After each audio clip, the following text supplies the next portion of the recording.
The views and opinions on Action Shooting Radio are those of the host and do not necessarily represent the views of the network or its sponsors.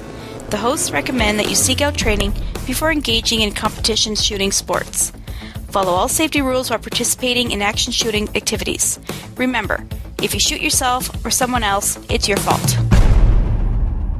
Hey, it's Chris from Action Shooting Radio. I just thought I'd do a quick video for you guys on how I managed to analyze my draw using ShotCoach. So ShotCoach is this app for Android and iOS, and it lets you import your shooting videos and then analyze them to figure out how long stuff in the video takes to do. So the backstory as to why I went through this exercise was Pat and I did a drill day at the range, and one of the drills that we ran was the bill drill. So the bill drill is basically, I'll show you, it's basically you draw on the beep, you're firing at a target at 7 meters, and you fire 6 shots as fast as you can. So that's the bill drill.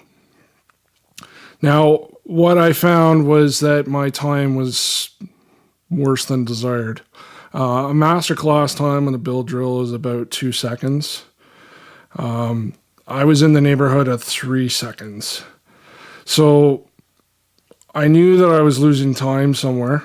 The split times that were shown on the timer were about 0.2, which is not that bad. Pat's splits were, like 0.17, so I wasn't really that far off Pat. I'm only off 3/100ths of a second, which is no real big deal. I'm not losing like a second on my split times based on those little 3/100ths of a second times, 5 splits. It's not a big deal. So there's something else going on. The time to the first shot off the draw was like it depended on which run of the drill I ran, but, it was anywhere from like 1.5 to 1.7. That's terrible. A good draw is, somewhere in the 1 second or sub-second range. Obviously, you don't get there right off the bat necessarily when you're first starting out, but, 1.5 or 1.7 is awful. So I knew something's going wrong with my draw. So I wanted to figure out what. And it was kind of hard to figure out what just standing there thinking about it because, I can't really tell what I'm doing wrong. Like for the longest time, I thought, well, I just need to work par times down lower and I'll just, everything will get faster and I'll just, get better doing it that way. And you do need to do that. Don't get me wrong. But it only takes you so far if you got some major fundamental flaws going on. So what I found doing the analysis was that I got some serious stuff that I got to work on here. So let me just go back to the video screen here. So I'm just going to show you the whole process here, how I analyzed it. So when you click on a video that you've imported, you get a menu here. And basically where you're doing most of the work is in this thing called Mark Shots. So I'm going to tap on Mark Shots. So this is basically where you go through the timeline of your video. So this thing down here is the timeline. So this is telling you the time in tenths of a second. So there's 0.1 seconds at that big hash mark there. And then the hundredths of a seconds are marked in between. Okay. So what we need to do is mark up the timeline with the various things that we're doing and use that to figure out how long things are taking. So the first thing I'm going to do, this is usually the first thing you do, is I'm going to mark my shots. So what I'm going to do, I'm going to click on that guy, that hourglass or magnifying glass with the shot in the middle of it, and this takes us to the Mark Shots screen. And basically there's a shot detector that you can run that'll analyze the audio of your video and look for shots. This blue bar here at the bottom, this is my minimum split time. So basically what you do in order to aid the algorithm in finding your shots, but not finding false shots. If there's a loud noise, somebody drops something, or there's a shot from another range or something, you want to eliminate those possibilities. So here, let's see, what's the length of this? Half of a tenth, so 5/100ths of a second it's currently using as the minimum split. So anything that's a split less than 5/100ths of a second, which I am never, ever, ever going to do, given that I do 0.2 splits, it'll just ignore that and say, oh, there couldn't have been a shot here because I've already got a shot, that's within that time. So what I'm going to do is I'm going to go through and just run the shot detection algorithm. So click on that, click on mark shots. So that has hopefully marked some shots. So here we see little shot icons. So here at 1.7 seconds from the start of the video, it's marked a shot. And you can see, like, I can scroll through here basically frame by frame, hundredths of a second. And that shot it detected pretty well. So that's almost bang on. So I'm just going to leave that. And I'm going to scroll to the next shot it found.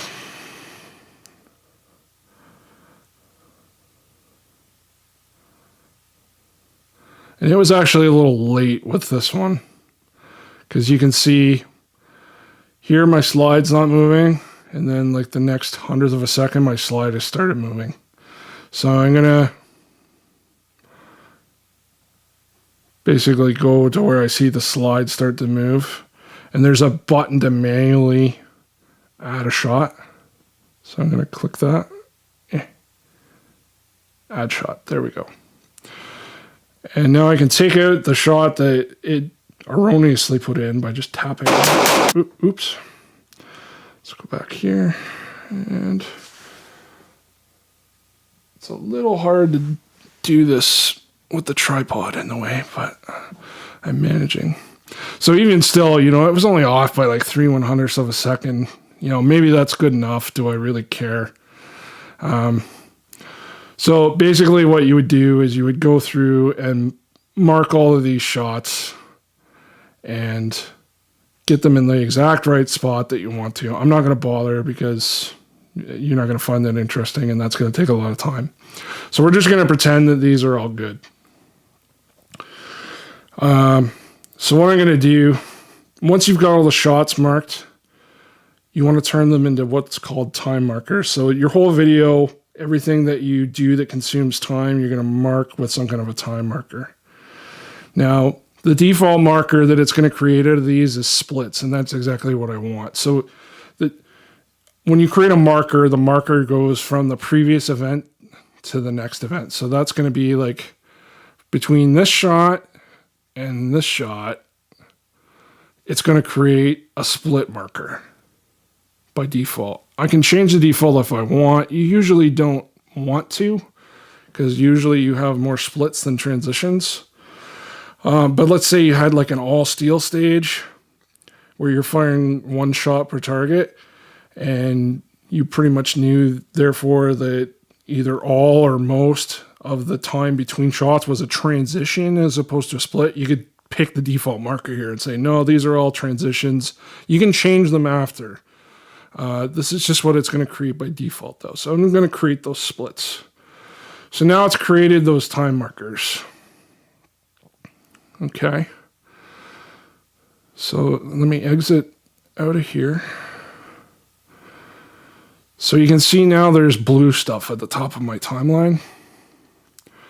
And that's showing the time markers it created. So if my cursor is now in that time marker, now the marking was a little bit off, but what it's saying is my split, the first split, is 27/100ths of a second. It's not actually quite accurate, but close enough for what we're doing. I'm doing myself a slight disservice by not getting those few hundredths that I really deserve, but whatever, for the purposes of this, who cares? So Now my shots are marked. Now the first thing I'm going to want to do,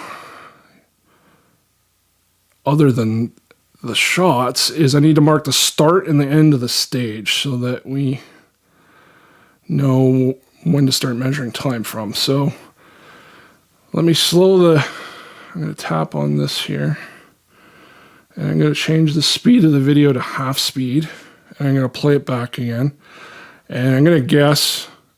Obviously, I've done this before, so I kind of know the answer, but I'm going to guess that the beep, starts here. So I'm just going to watch the video and listen to that. Yep. So that's when the beep starts. So I'm going to put the cursor at the start of that sound, and I'm going to tap on that icon, and I'm going to now mark this as stage start. So what that does now is it creates a marker between the point you selected and whatever the next event is. So now it's claiming that my stage start goes all the way to my first shot. Okay. So let's put my cursor in the middle of it. So really this is my draw. Okay. So for the moment, I can just look at this and go, okay, the total time for this marker is 1.59 seconds. So my draw was 1.59 seconds. That's not good. So, that's basically what was shown on the timer at the range. So, this is pretty accurate here. So you can really base analysis off of this because it's accurate down to the 100th of a second. It's great. So my first intuition, like I said, was, well, I think my reaction time to the beep is bad. So let's figure out then what my reaction time to the beep actually was here. So the beep goes off. Let's find the point at which my hand actually starts moving for my gun. So somewhere in here at about 0.29 or so, 0.3. Okay, there's the first moment that my hand twitches.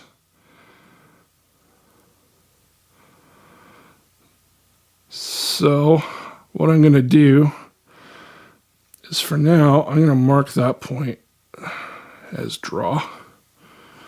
It's not really, because my draw really starts, as soon as the beep goes off, right? So it's not really what I want to measure. But the reason I'm doing that is just because I want a marker that's only the length of the start of the beep to the time that I react to the beep. Okay, so now I can scroll back here into this marker. This is saying that my reaction time is 0.16 seconds. That's actually really good for me. That's on par with what Pat does. And that's not typical for what I was doing in the reaction time drill. So I'm actually reacting to the beep faster when I'm doing an actual draw. That's interesting. But anyway, that's a good time for reaction time. There's no problem with my reaction time here. So I'm doing something else wrong. And that's what the problem is. So what I'm going to do, so let's kind of undo what we did here. So I'm going to delete this draw marker. Okay, so, oops. Come on. There we go, marker removed. So, okay, this is all stage start now. So what I really want is my draw to start as soon after the stage start as I can. That one of the ever so slight deficiencies of Shot Coach is you can't have two markers that start at the exact same moment in time. So I need to offset this by 1/100th of a second. Big deal. I don't care that I'm, not accounting for that 100th of a second on my draw. So, okay, my draw is 1.58 seconds here now. It was really 1.59, but big whoop-de-doo. Okay, I'm going to go to the end now as well. So I'm going to find my last shot. So, okay, here's my last shot. Again, it's not really where it should be. It's about 6 or so 100ths off or something, but let's just say that it was right there. So I'll offset by 1/100th again. As close as I can get. And I'm going to call that stage end. Okay, so now I can see, now it's put up my overall stage time now that I'm in the stage end marker. My overall stage time was 2.88. So I did a 2.88 bill drill. Again, not really what it should be. And I can go in here. You can see when I'm on my split times, it shows me my split time, but I can see a summary by going up here and clicking on this icon in the top right.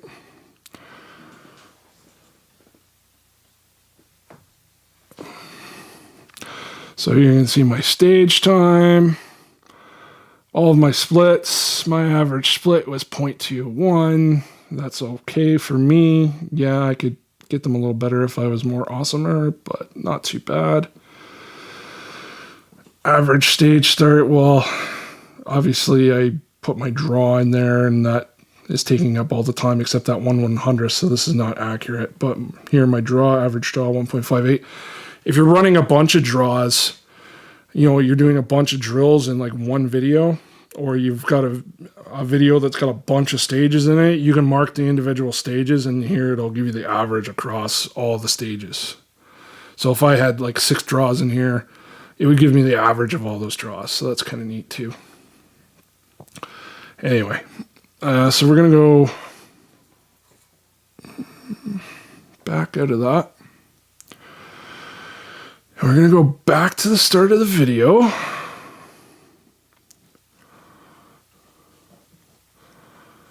So, okay, now we're going to just go through my draw and go through kind of frame by frame and look for weird things that we don't think I should be doing. So, okay. The beeps happen. My hand starts moving. Hand goes up to the gun. So far, so good. But now, okay, weird things are starting to happen now. So the minimal kind of movement I should be doing is my hand should come kind of straight up and onto the gun. But what I'm doing, I'm kind of starting with my hand too far forward. This is kind of a bad habit that I learned back when I started shooting by the instructor I had. They used to tell you, oh, you want to have a consistent draw, so pick, you know, the seam of your pants or something like that and put your finger on it, and then you're starting from the same point every time, and then you've got the same motion every time to your gun. It's not the worst idea, but that only really works if you got a point where your hand ought to be anyway.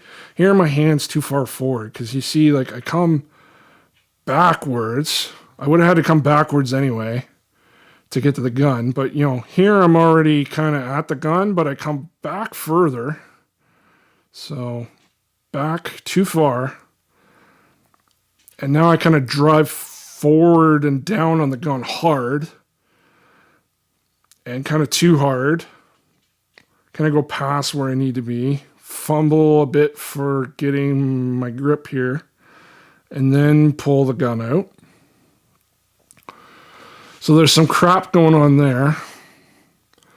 And then let's just keep going for a minute before we put a time on anything. So hands meet. I'm not seeing anything too bad there. Maybe somebody, you know, masterclass or something would have something to say, but you know, nothing strikes me as bad in this stretch from the holster to here. Okay, so hands are together, grip. And we start pressing out. Okay, here's something I see that's not great. So I press out, and the gun's kind of level. Oop. Here. Press out.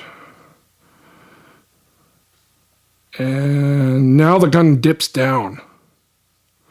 So what that says is, like, I pressed out on target, but I didn't have the sight picture I wanted. I kind of came out too high, and I had to dip down to aim to get the sight picture I wanted. So I lost a bit of time there. It's not a ton of time, but there's some time there. We'll figure out how much time in a minute. And Then I'm prepping the trigger, I guess. And bang. Okay. So let's go back then and figure out how long these took. So I'm going to go through my draw here again, slowly. So I'm going to say, kind of up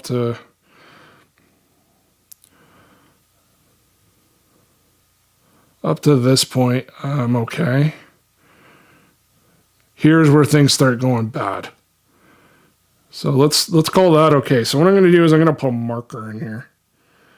So I'm going to put another marker in here, and I got options for what I can call these. Let's just call this, I don't know, let's call this hesitation. I could pick other, whatever. I think you can actually rename these. So here I called it other. So let's now go to the point. So here's the point that the gun starts coming out. So let's change this to say draw again. So now I got a marker that's got kind of the crap that I shouldn't be doing. So, my draw was kind of okay here. And then I get to this crap, and this crap is 0.26 seconds. So I'm losing a quarter second on this junk here that I shouldn't be doing. So what I really should just be doing is coming straight up to the gun, grab the gun, pull it out of the holster. I should already kind of be out of the holster by now. So I'm losing 0.26 seconds doing that. Not the best. So now let's go over to here. So remember I said I'm kind of hunting for my sight picture, right? So I press out. Now let's see where the gun dips. So press out. That's close to the shot, so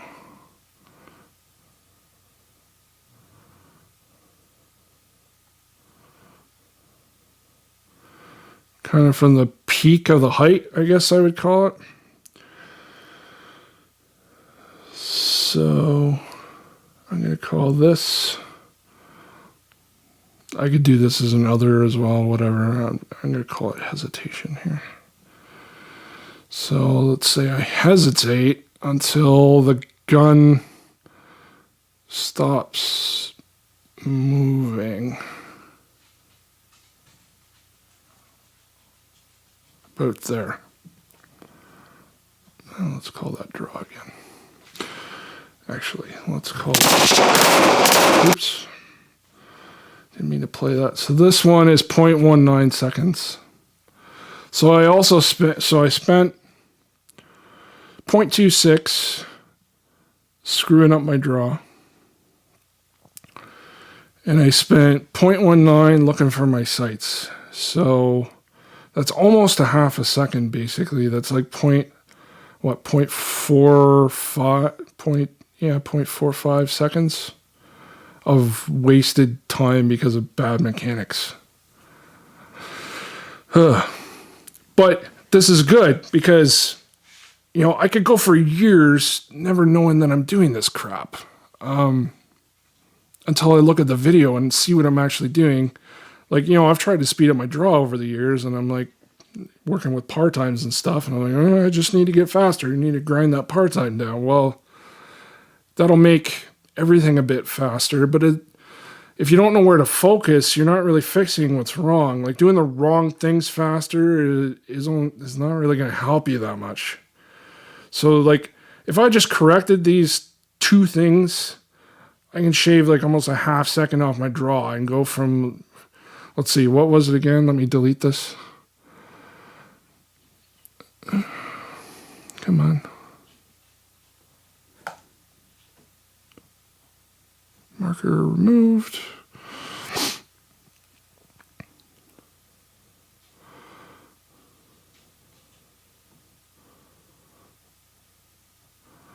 Come on. There, marker removed. Sorry, it's a little hard to do this with the tripod in the way. And marker removed. Marker. I'm going to go back down to one draw. Okay, now I got one draw. So 1.58 seconds. And I've got 0.45 seconds worth of crap that I should be able to shave off just by improving technique as opposed to improving speed of anything that I'm doing. So that would get me in the like 1.13 range for my draw. That's almost down to the 1 second, which is kind of like an intermediate goal. Like I kind of want to get to like 1 second, which is considered kind of good-ish. And then working from there and, try to make it awesome. So if I work on those things and I can kind of get rid of those, then I'll be doing pretty decently. And then I can kind of work on par times for the rest. The one thing I wanted to point out. So remember, I'm kind of finding my sights here. So there the gun stops moving. So I'm going to mark this again. So I'm going to mark this now as shot to kind of account for like I'm aiming here basically and prepping the trigger. And so this is a 0.28 to break the shot. It's not spectacular. It's not horrific. Something I could probably do is start prepping a bit sooner. Like, maybe about here I should be prepping more. It's hard to kind of tell at the zoom level of the video. I might be prepping it already, but it definitely seems to me at least like I don't start prepping it until the gun stops moving. And 0.28, yeah, I could be, well, it's a double action pull, so maybe it's not horrific. I have to ask for Pat's info or analysis on that maybe, but I could maybe speed up a little bit on that. What I don't want to do though, I mentioned this to Pat that, I was kind of doing this and he's like, well, it can be a bad thing to be working on prepping the trigger sooner because what guys will do is they say in their head, okay, got to start prepping the trigger. So, I get out to about here and their fingers on the trigger. And they're prepping the trigger too soon and bang, one goes in the dirt and the AD and it's within 3 meters and they get DQ'd. Bad. So you don't want to push that too hard. So when I'm working on this, what the conclusion I've kind of come to myself is I'm not maybe going to work on this consciously. I'm going to have to get some feedback as to whether this is the right way to go about it. But I think this part here, the prepping the shot, I think that's going to kind of work itself out naturally just by working the par time down. So I don't think I'm going to consciously work on that per se unless somebody tells me differently. I'm going to kind of keep that the same. But what I am going to work on is this junk here where I do this. And the junk here where I'm not coming on target the way I should be. And I'm kind of having to find my sight picture. So, let me delete that marker. So, that's basically my analysis of analyzing my draw. I hope you found it useful. I find this app absolutely indispensable now. I've basically come to the conclusion that wherever possible, I'm going to video all of my practice sessions, whether they're dry fire or live fire. And in fact, I've already done this, videoing my dry fire to kind of make sure that I'm not doing this crap anymore. So I've already started working on this in dry fire and eliminating these things. And I managed to get down to 1.2 seconds already for my draw. So the proof is in the pudding, so to speak. So anyway, I hope you found this useful. I hope you can use this to analyze your own shooting. So thanks for watching. And please subscribe to our YouTube channel. We got plenty more videos with drills and stuff that I think you'll find useful. And subscribe to the podcast. The podcast is Action Shooting Radio, and you'll find us on iTunes and Stitcher. Thanks.